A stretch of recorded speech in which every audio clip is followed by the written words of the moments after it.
Certains matins n'ont pas de lumière. Ce sont ces instants où l'on ouvre les yeux sans vraiment s'éveiller, où l'on respire sans sentir que l'on vit. Le corps se lève, mais l'esprit reste au sol. Tout semble flou, suspendu, comme un navire sans boussole, perdu dans un brouillard que rien ne perce. Tu es là, et pourtant absenté. C'est cette blessure silencieuse, ce vide au lever du jour, qui installe déjà une fatigue invisible avant même que la journée ne commence. Tu ne veux pas grand-chose. Tu ne demandes pas de miracle.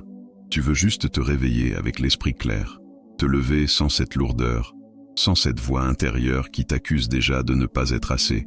Tu veux marcher dans ta journée avec calme, lucidité, solidité, comme un arbre qui s'élève, sans vaciller, même quand le vent est fort. Tu veux commencer ta journée en paix, avec ton esprit comme allié, pas comme ennemi. Sénèque disait « Le premier lever de soleil sans nuages révèle la route ». Et c'est exactement cela. Quand l'aube est intérieurement limpide, même les obstacles deviennent lisibles. On ne trébuche plus à cause de l'invisible. On avance, un pas après l'autre, sans perdre le fil. Chaque matin est une opportunité de retrouver cette clarté perdue, pas en fuyant le tumulte, mais en cultivant la lumière avant qu'il ne frappe. Épictète, lui, posait la clé en peu de mots. Maîtrise ta perception avant que le jour ne commence, et aucun orage n'ébranlera ta quiétude. Ce n'est pas ce qui t'attend dehors qui détermine ta journée. C'est ce que tu choisis d'installer en toi avant que le monde ne t'impose son rythme. Chaque réveil est un carrefour. Tu peux te jeter dans le bruit, ou tu peux bâtir ton silence. Et ce silence deviendra ton bouclier. Alors, dans cette vidéo, je ne vais pas te vendre un miracle du matin. Je vais te partager 7 pratiques, 7 gestes simples, 7 instants de vérité stoïcienne à insérer dans ton réveil. Ce ne sont pas des rituels à suivre pour bien paraître. Ce sont des ancrages, des racines pour ton esprit, des gestes qui te rendront moins vulnérable, plus centré, plus libre intérieurement. Tu n'as pas besoin de crier. Tu n'as jamais eu besoin de crier. Tu as juste besoin de retrouver cette clarté qui, chaque matin, attend d'être réveillée. Non pas à l'extérieur, mais à l'intérieur de toi. Parce qu'un esprit clair, au réveil, c'est une journée entière qui se réinvente. Et peut-être même une vie qui se redresse, pas à pas, sans heurts, mais avec force. Il y a cette sensation sourde, presque imperceptible, qui s'empare de toi dès l'ouverture des yeux. Ce n'est pas encore de la panique. Ce n'est pas non plus du calme. C'est un entre-deux étrange. Un poids qui s'infiltre en silence. Un sentiment d'être déjà débordé, avant même d'avoir commencé. Parce que les pensées affluent. Parce que les notifications clignotent. Parce que l'extérieur t'appelle. Alors que l'intérieur n'est pas encore prêt. Tu crois que tu dois bouger vite. Tu crois que l'efficacité commence par l'élan. Mais le stoïcien, lui, commence par s'arrêter. Avant même d'agir, il respire. Avant de réagir, il se regarde. Car la précipitation n'est pas puissance. Elle est dispersion. Elle est oubli de soi. Elle est fuite, parfois, sous un masque d'activité. Le vrai pouvoir commence par un arrêt, par un ancrage silencieux. Cette ancre, c'est la méditation matinale. Pas une méditation complexe, pas un long moment figé. Juste 2 minutes. 2 minutes de respiration consciente. 2 minutes pour se retrouver, avant que le monde ne te trouve. Tu n'as pas besoin de silence extérieur. Tu as besoin de présence intérieure. Assieds-toi, ferme les yeux, respire. 1, 2, 3 fois, lentement, profondément, et observe. Observe où est ton esprit, où il fuit, où il résiste, et ramène-le, tout doucement. Cette pause, à elle seule, change tout, parce qu'elle t'offre une posture. Tu n'es plus l'être ballotté par les vagues. Tu deviens le capitaine qui tient la barre, même s'il y a du vent, même s'il y aura des tempêtes. Tu es là, présent, centré. Tu n'as pas encore dit un mot, mais tu as déjà décidé quelque chose d'essentiel. Aujourd'hui, tu ne te perdras pas dans la foule des pensées des autres. Aujourd'hui, tu commenceras par toi. Imagine cette méditation comme une muraille. Une muraille qui se dresse avant l'attaque, pas pour exclure le monde, mais pour ne pas t'y perdre. Une muraille de calme, une muraille de conscience, une muraille de choix. Parce que la première bataille ne se joue pas dans ce que tu fais, elle se joue dans la manière dont tu entres dans ta journée. Tu n'as pas été faible, tu as été humain, et maintenant tu choisis. Tu choisis de commencer différemment, avec calme, avec lucidité, avec cette force discrète que personne ne voit, mais que tout ton être ressent. Il est facile de se lever et de se laisser happer, de se retrouver emporté par une to-do list qui ne finit jamais, de courir après les heures sans jamais sentir qu'on les habite vraiment. Le matin, souvent, devient un tourbillon. Et dans ce tourbillon, on oublie. On oublie pourquoi on fait les choses. On oublie ce qui compte. On oublie qui l'on veut être, au milieu du faire. Mais le stoïcien ne commence pas par faire. Il commence par écrire. Pas une longue liste. Pas une énumération d'obligations. Non. Une seule phrase. Une seule intention. Une direction claire, posée comme un phare dans le brouillard du quotidien. Une phrase simple, mais ancrée, comme une promesse qu'on se fait à soi-même avant de sortir dans le monde. Aujourd'hui, je choisis de... Et là, tu continues. Tu choisis une vertu, pas une tâche. Tu choisis la patience, pas le contrôle. Tu choisis l'action juste, pas la performance. Tu choisis le respect de ton rythme, pas la soumission au tumulte. Parce qu'une intention bien posée vaut plus que 1000 objectifs dispersés. Cette phrase, elle devient ton cap. Elle devient ta boussole quand tout semble se brouiller. Elle devient ton ancrage quand tu sens que tu t'égares. Tu peux y revenir, encore et encore, comme à une ligne de vie intérieure. Ce n'est pas une méthode magique, c'est un engagement discret. C'est un acte de lucidité. C'est l'acte de choisir, au lieu de subir. Écrire cette intention, c'est comme tracer une ligne dans le sable. Une ligne que tu ne veux pas franchir. Une ligne de respect de toi. Une ligne de clarté au milieu du tumulte. Et même si tout vacille, même si la journée te bouscule, tu sauras que tu n'as pas commencé par hasard. Tu as commencé avec conscience. Comme un capitaine qui fixe son cap avant la tempête, tu as décidé. Tu n'es pas ce qui t'arrive. Tu es ce que tu fais avec ce qui t'arrive. Et cette phrase, chaque matin, te le rappelle. Tu n'as pas besoin de 10 objectifs. Tu as besoin d'un seul souffle, aligné. Et ce souffle commence par une phrase que toi seul peux écrire. Parfois, avant même que le jour commence, l'esprit s'agite déjà, comme un lac que nul vent n'a encore touché, mais qui bouillonne en profondeur. Ce sont ces pensées qui surgissent à peine les yeux ouverts. Pensées sombres, pensées pressées, pensées d'angoisse, d'injustice ou de manque. Tu ne les as pas invitées. Elles étaient là, en veille, prêtes à bondir au premier souffle du matin. Et alors commence l'habitude invisible, celle de croire que ces premières impressions sont la vérité, que ce brouillard matinal est le reflet fidèle de la journée. Et très vite, tu te sens à nouveau dépassé, avant même d'avoir posé un pied à terre. Tu sens la vague qui monte et tu n'as pas encore respiré. Mais les stoïciens savaient cela. Ils savaient que l'aube n'est pas faite pour l'action immédiate, mais pour l'observation. Épictète disait « Qu'est-ce qui dépend de toi ?» Cette question n'est pas un slogan, c'est un miroir. C'est une lumière douce dans le chaos intérieur. Elle ne demande pas une réponse spectaculaire. Elle exige une pause lucide, sobre, humaine. Ce rituel silencieux, tu peux le vivre chaque matin, allongé ou assis ou peu importe. L'idée est simple. Observer ce qui surgit en toi sans t'y accrocher. Voir passer la colère sans la nourrir. Voir passer la peur sans lui parler. Voir passer le découragement comme on regarde un nuage glisser. C'est un art de la distance. Ce n'est pas du détachement froid. C'est de la tendresse lucide. Tu n'es pas obligé de croire ta première pensée. Tu n'es pas tenu d'habiter chaque émotion qui se lève avec le jour. Tu as le droit de choisir ce que tu laisses entrer dans ta maison intérieure. Et ce choix, tu le fais dès les premières secondes du matin. L'examen de l'aube, c'est comme scruter le ciel avant de prendre la mer. C'est se demander, mon esprit est-il calme ou troublé? Et surtout, est-ce que je choisis de le croire ou est-ce que je laisse passer? Ce n'est pas une lutte. C'est un geste d'hospitalité intérieure. Accueillir sans se laisser habiter. Parce qu'un esprit qui observe est déjà un esprit qui se libère. Et quand tu choisis, même doucement, de ne pas monter dans le train du tumulte, tu redeviens capitaine de toi. Tu poses une main sur le gouvernail de ton être. Et tu sais, au fond, que le tumulte du monde ne dictera pas ton cap.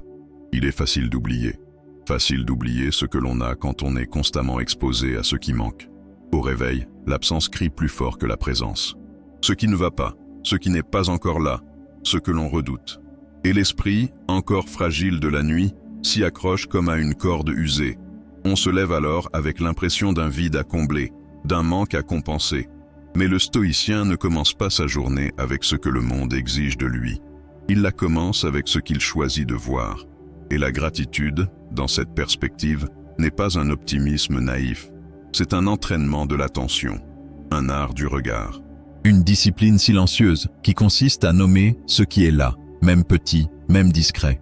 Le matin, avant de te lever, tu peux poser ton attention sur 3 éléments simples, 3 faits, pas des idées, pas des rêves, mais des réalités concrètes que tu possèdes. Ce peut être la chaleur de ta couverture, ce peut être la sensation de respirer sans douleur, ce peut être le souvenir d'un mot doux reçu la veille. Tu ne les inventes pas, tu les reconnais. Et dans cet instant de reconnaissance, quelque chose se réveille en toi, une part silencieuse mais puissante qui dit « Je suis déjà vivant, je suis déjà pourvu, je ne suis pas vide ». Tu ne fais pas cela pour te convaincre, tu le fais pour t'ancrer, parce que l'abondance ne commence jamais par ce qu'on attend, elle commence par ce qu'on regarde. Ce rituel ne dure qu'un souffle, il n'exige rien, sinon une pause consciente. Et dans cette pause, tu rééduques ton esprit. Tu lui apprends à cesser de courir vers ce qui manque pour se tourner vers ce qui est. Comme un jardinier qui chaque matin salue les fleurs déjà écloses, tu cultives l'essentiel. Tu nourris la partie de toi qui voit encore, malgré la fatigue, malgré la douleur, malgré les absences. Et plus tu répètes ce geste, plus il devient naturel, comme une seconde respiration. Et un jour, sans même t'en rendre compte, tu te surprendras à remercier non pas parce que tout est parfait, mais parce que tu as appris à voir ce qui mérite d'être honoré, même dans l'imparfait. Le rituel de gratitude n'est pas une consolation, c'est une force, une encre, une lumière discrète dans l'ombre matinale. Et à celui ou celle qui sait reconnaître, la journée n'est plus une épreuve, elle devient un prolongement de la richesse intérieure. Le corps se souvient, même quand l'esprit dort encore. Il se souvient des tensions d'hier, des silences pesants, des peurs contenues. Et dès le matin, il les garde en lui comme un vêtement trop lourd. On se réveille alors engourdi, non pas seulement physiquement, mais moralement, comme si chaque membre pesait d'un poids invisible. Et dans cette inertie, beaucoup se forcent à courir, à s'activer, à faire du bruit pour oublier la lenteur. Mais le stoïcien ne cherche pas à fuir la torpeur, il cherche à l'écouter et à l'éveiller, non par la violence mais par le mouvement juste. Le mouvement contrôlé n'est pas une performance, ce n'est pas une séance de sport, c'est une respiration incarnée, une façon de rappeler à ton corps qu'il n'est pas prisonnier, qu'il peut encore s'étirer, s'ouvrir, habiter l'espace. Et qu'en le faisant, il libère aussi ton esprit.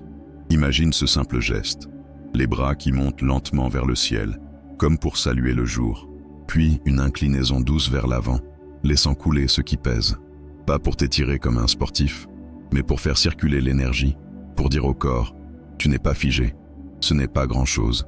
Quelques minutes, une danse lente. Mais dans cette lenteur, un réveil plus profond s'opère. Tu n'es plus passif, tu deviens acteur de ton éveil. Tu ne subis plus ton poids intérieur, tu le transformes, tu l'alignes avec ton souffle, et chaque mouvement devient alors une intention.